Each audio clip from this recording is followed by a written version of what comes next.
여러분 안녕하십니까? 샘킴 프리칭 미션입니다. 오늘은 4월 4일이고요. 오늘은 창세기 19장 17절부터 25절까지 말씀을 가지고 함께 생각을 해 보겠습니다. 오늘 말씀의 제목은 엎었다, 엎는다는 거죠. 엎었다가 되겠습니다. 자, 본문부터 읽도록 하겠습니다. 그 사람들이 그들을 밖으로 이끌어낸 후에 이르되 도망하여 생명을 보존하라. 돌아보거나 들에 머물지 말고 산으로 도망하여 멸망함을 면하라. 롯이 그들에게 이르되 내 주여 그리 마옵소서. 주의 종이 주께 은혜를 입었고 주께서 큰 인자를 내게 베푸사 내 생명을 구원하시오나 내가 도망하여 산에까지 갈 수 없나이다. 두렵건대 재앙을 만나 죽을까 하나이다. 보소서 저 성읍은 도망하기에 가깝고 작기도 하오니 나를 그곳으로 도망하게 하소서. 이는 작은 성읍이 아니니까 내 생명이 보존되리이다. 그가 그에게 이르되 내가 이 일에도 내 소원을 들었은즉 네가 말하는 그 성읍을 멸하지 아니하리니 그리로 속히 도망하라. 내가 거기 이르기까지는 내가 아무 일도 행할 수 없노라 하였더라. 그러므로 그 성읍 이름을 소알이라 불렀더라. 롯이 소알에 들어갈 때에 해가 돋았더라. 여호와께서 하늘 곧 여호와께로부터 유황과 불을 소돔과 고모라에 비같이 내리사 그 성들과 온들과 성에 거주하는 모든 백성과 땅에 난 것을 다 엎어 멸하셨더라. 드디어 이제 소돔과 고모라의 멸망에 대해서 오늘 잠깐 이야기를 하겠습니다. 조금 잠깐이라고 했지만 조금 길어질 수도 있겠어요. 양해해 주시기를 바랍니다.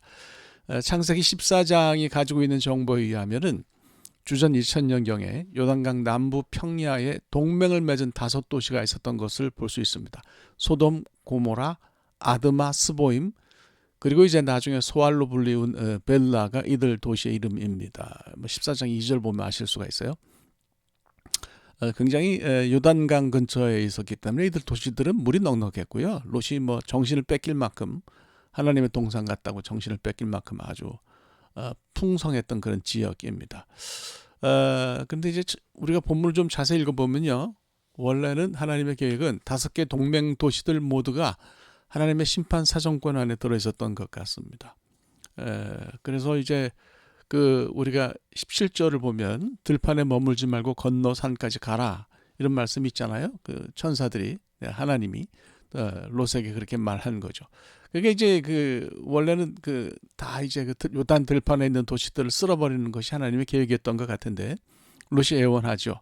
체력이 딸려서 뭐 들판을 넘어서 산까지 도저히 갈 수가 없으니까 좀 살려달라 얘기하죠. 그러니까 소돔과 고모라를 제외한 들판의 다른 도시들은 제발 살려달라는 얘기로 읽어도 될 것 같습니다. 그게 이제 불가능하면 자기는 소알까지 갈 거니까 제발 이제 거기라도 남겨달라고 그런 거죠. 롯이 뭐 자기 자신의 안위를 위해서 그런 건지 아니면 아브라함이 소돔의 의인들을 구원해 달라고 그렇게 한 것처럼 그도 들판에 흩어져 살던 의인들의 목숨을 구명한 것인지 불분명합니다. 하지만 결론적으로는 롯이 소알 주변에 있는 몇 도시를 구원한 셈이 되지 않았나 이런 생각이 드네요. 하나님이 크루즈 미사일 공격을 하셨는데 방향을 바꿔서 동네를 몇 개나 더 살리셨는지는 알 수가 없어요. 본문이 말을 하질 않으니까요. 다만 이제 소알과 주변의 도시들은 괜찮았던 것 같고요. 들판의 다른 도시들은 원래 정해진 대로 뒤집혔던 것 같습니다. 25절을 보면 그 성들과 온들과 성에 거주하는 모든 백성과 땅에 난 것을 다 엎어멸을 하셨더라 이런 표현이 있지 않습니까? 알 수가 있죠. 자, 그래서 소돔과 고모라가 심판을 받았어요. 이름 자체가 이 두 도시는 심판과 좀 관련이 있어 보이죠. 어원이 아주 확실한 것은 아닌데 소돔, 히브리 말로는 세돔 뭐 이렇게 읽어요. 불타다, burning이라고 하는 그런 뜻이고요. 고모라는 히브리 말로 읽으면 아모라인데 이게 이제 고모라가 됐네요. 묻힌다, 침몰하다 뭐 이런 뜻을 가졌다고 보입니다. 이런 이름들은 사실 이제 심판받은 후에 붙여진 것으로 보이는데요. 그 전에 원래 이름이 뭐냐고 물으신다 그러면 그건 모르겠어요. 성경이 말을 하지 않으니까 이제 알 수가 없는 거죠. 자, 심판이 시작되니까 하늘에서 유황과 불이 비같이 내렸다고 본문이 이야기를 합니다. 주후 1세기에 예수님보다 조금 뒤에 그 유명한 유대 역사학자 가운데 이제 플라비우스 조세푸스, 요세푸스라고 우리가 흔히 얘기하죠. 이런 사람이 있어요. 이 사람이 자기 책에서 뭐라고 얘기했냐면 자기 눈으로 멸망한 다섯 성읍의 흔적을 볼 수 있다고 그랬습니다. 그 2000년 전에 그걸 봤다는 거 아니에요. 그러니까 오늘날 우리는 하다 못해서 뭐 그 흔적이 남긴 자취 정도는 볼 수 있지 않을까 싶어요. 소돔과 고모라의 정확한 위치는 우리가 모릅니다. 그렇지만은 사회 남단이 불로 황폐화된 흔적만큼은 굉장히 분명합니다. 뭐 난리가 났었던 건 확실하다 그런 말씀을 드립니다. 소돔과 고모라에 대한 어떤 그 고고학적 탐사는 1920년에 시작이 됐습니다. 프랑스 고고학자들이 그 툴레일랏 엘 가솔이라고 하는 곳을 발견하면서 이제 시작이 됐는데요.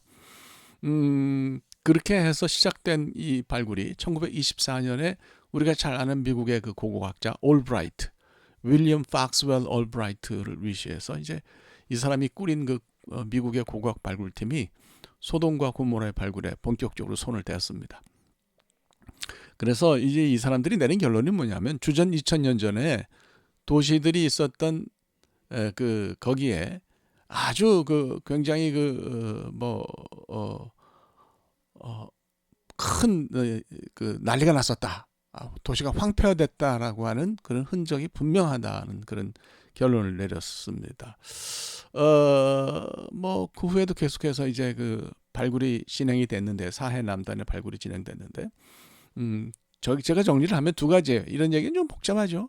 첫째는 이제 그 밥 에드 드흐라라고 하는 곳, 이게 이제 소돔이라고 학자들이 다 생각을 해요. 근데 그걸 발굴을 했어요. 거기서 이제 학자들이 4000년 된 탄소알갱이, 뭐 불이 났으니까 탄소알갱이가 있는 거죠. 그걸 발굴했고요. 또 특별히 그 공동묘지를 발굴했는데 중동의 청동기 무덤꾼들 가운데서 가장 큰 것이라고 그러죠. 근데 이제 학자들이 조사해 보니까 갑자기 주전 2000년경에 시신들이 이곳으로 유입되던 곳이 갑자기 멈췄다. 왜 멈췄겠어요? 도시가 멸망했기 때문에 멈춘 거죠.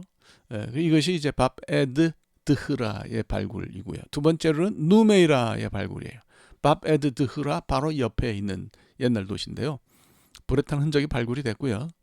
도시가 갑자기 사라진 그런 단절의 흔적도 발견이 되었습니다. 그래서 이제 그 학자들은 밥 에드 드흐라하고 누메이라가 소돔과 고모라의 유적이라고 생각합니다.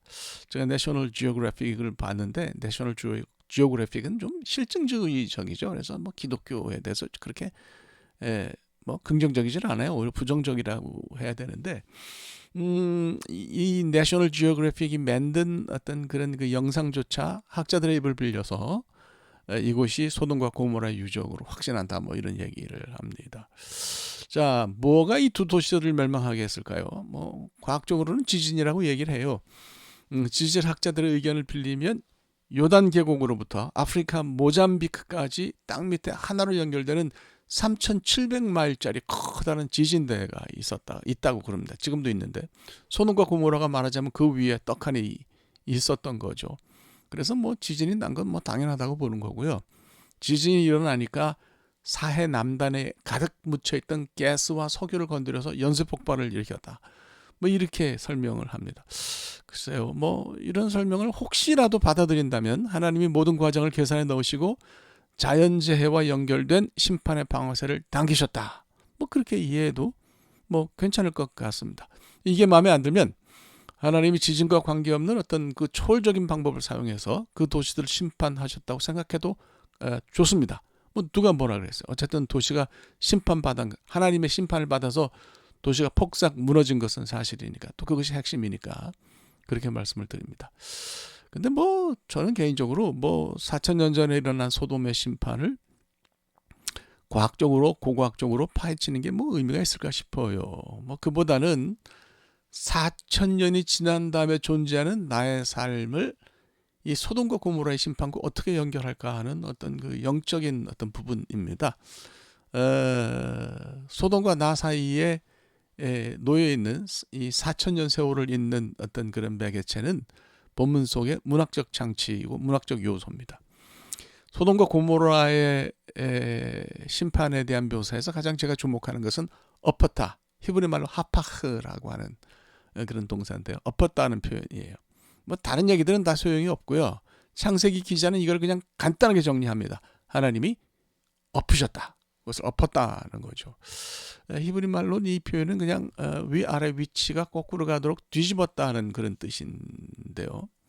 뭐 지진으로 봐도 좋고요. 하나님 지진을 일으키셨다고 봐도 좋고, 또 아니고 하나님이 그냥 그걸 확 엎었다. 그럼 어떻습니까? 뭐 무슨 상관이 있겠습니까?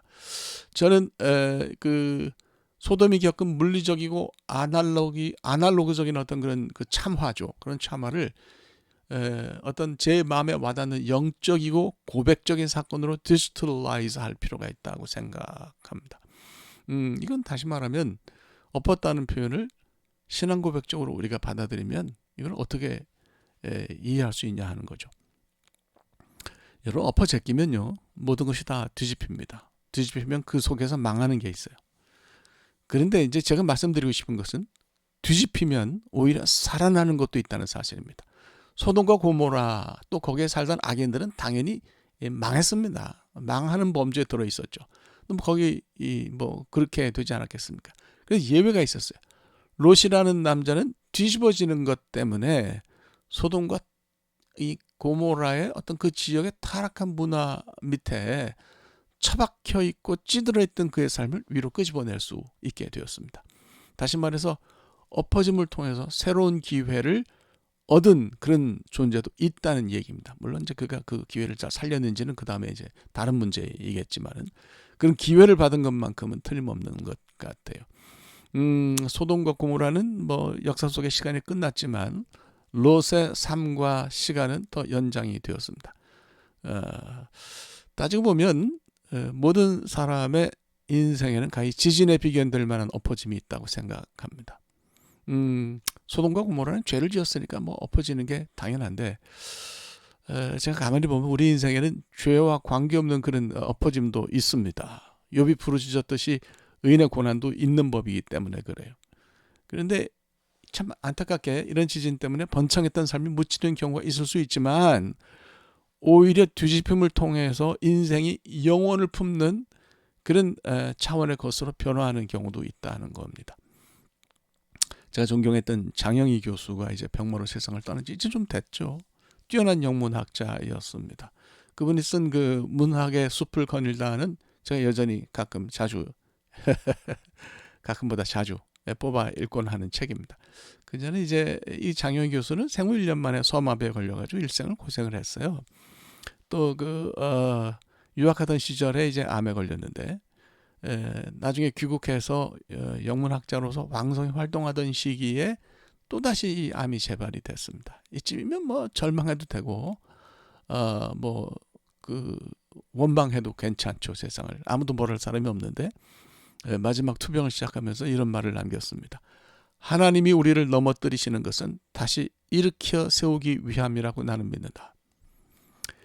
그 병마 때문에 세상을 떠났지만 어느 누가 그녀의 삶을 무너졌다고 평가할 수 있겠냐? 저는 여전히 제 마음속에, 또 많은 사람의 마음속에 고난을 이겨내고 생명을 회복한 사람으로 남아있다고 생각합니다. 여러분, 물질적으로 풍성해지고 장수하고 복을 받아야 고통을 이겨내는 인생이라고 평가하는 것은 조금 제가 볼 때는 천박합니다. 인생 100년이요? 제가 이제 지금 하스피스 일을 하잖아요. 하지만 아무것도 아니에요. 예.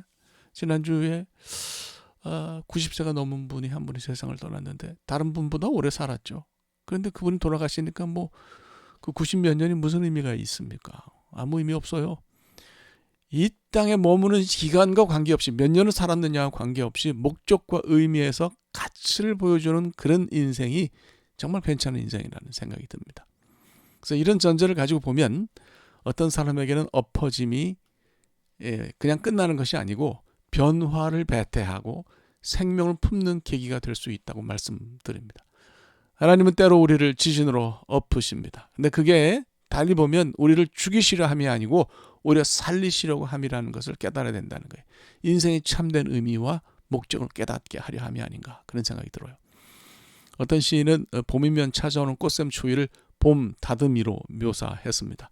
봄을 다듬기 위해서 이미 따뜻해진 시간에 다시 찾아오는 미운 추위가 반드시 필요하다는 얘기죠. 오늘 사실 제가 사는 이곳의 날씨가 좀 춥습니다. 기온이 많이 떨어졌어요. 주 후반이면 좀 회복이 될 텐데, 이게 뭐 플럭추에이팅 합니다. 올라갔다 내려갔다 해요, 기온이. 자, 중요한 것은 이런 것이 우리 인생에 필요하다는 얘기예요. 하나님 우리 삶의 껍데기를 뒤집어 엎으심으로써 우리 속을 불러 일으켜 세우십니다. 지진 때문에 혹은 여러 가지 어려움 때문에 우리 삶이 오히려 생명을 향해서 융기한다는 것을 깨달으시고 그 시간이 오면 그걸 그냥 흘려보내서는 안 된다고 생각합니다. 그래서 하나님과 우리 사이에 어떤 선, 인계선이라고 할까요? 그런 것이 있는데 이게 작동해야 된다는 거죠. 소돔의 원주민들에게는 이 선이 작동하지 않았는데 롯에게는 제가 볼 땐 적어도 그 선이 작동했다 이렇게 생각이 듭니다. 그 한국의 남단은 기독교가 들어올 때 이제 그 호주 교회가 선교를 했는데요. 제가 한국에 있을 때 그 호주 교회가 이제 그 선교를 시작한 지 이제 뭐 그때는 이제 좀 됐어요. 120년이 된 해를 기념하는 행사가 이제 열려서 저도 이제 거기에 통역과 대표단을 겸해서 참석했던 기억이 납니다. 귀국하기 전에 시간이 조금 남아서 이제 블루 마운틴이라는 곳을 갔는데요. 뭐 엄청나게 좋다 그래서 갔는데 가보니까 제가 볼 때는 설악산이 더 나은 것 같아요. 이거 국내용 멘트예요. 하여간 자 내려오는 길에 차를 이제 폭이 좁은 조그만 길에 이렇게 세우고 건널목에 서서 이제 기다리고 있는데 빨간 신호등이 파란불로 안 바뀌는 거예요. 그래서 하염없이 기다리고 있는데 지나가던 그 호주 사람 하나 그럽니다. 야, 너 그거 네 바퀴가 앞바퀴가 밑에 있는 하얀 선에 걸쳐 있어야 파란불로 얘가 인식을 하고 파란불로 바뀐다는 거예요. 나 그걸 몰랐어요. 여러분 이거 참 그렇습니다. 뭔가 차가 건널목에 정지하면 센서에 다 있어야 신호등이 차가 왔구나 파란불 켜자 한다는 거죠. 그걸 몰랐습니다. 우리 삶에 하나님이 그려놓으신 선이 있는데 거기에 우리 삶이 얹혀져 있어야 된다는 거예요. 그러면 뒤집힘이 올 때 이것이 반전의 기회가 될 수 있다는 것입니다. 이런 경우에는 엎어짐이 끝이 아니라는 거죠. 이런 엎어짐, 뒤집어짐은 새로운 시간으로 들어서는 문일 수도 있다는 것을 잊지 마십시다. 삶이 뒤집히고 있다고 느끼면 야 드디어 기회가 왔구나 이렇게 생각하고 서둘러서 하나님과 연결된 인계선을 당기시는 여러분들이 되시길 바랍니다. 오늘 여기까지 좀 길어졌네요. 하고요. 기도합시다. 하나님 삶이 뒤집힐 때 새로운 시작을 보는 그런 믿음을 저희들에게 허락하여 주시옵소서. 예수 그리스도의 이름으로 기도합니다. 아멘.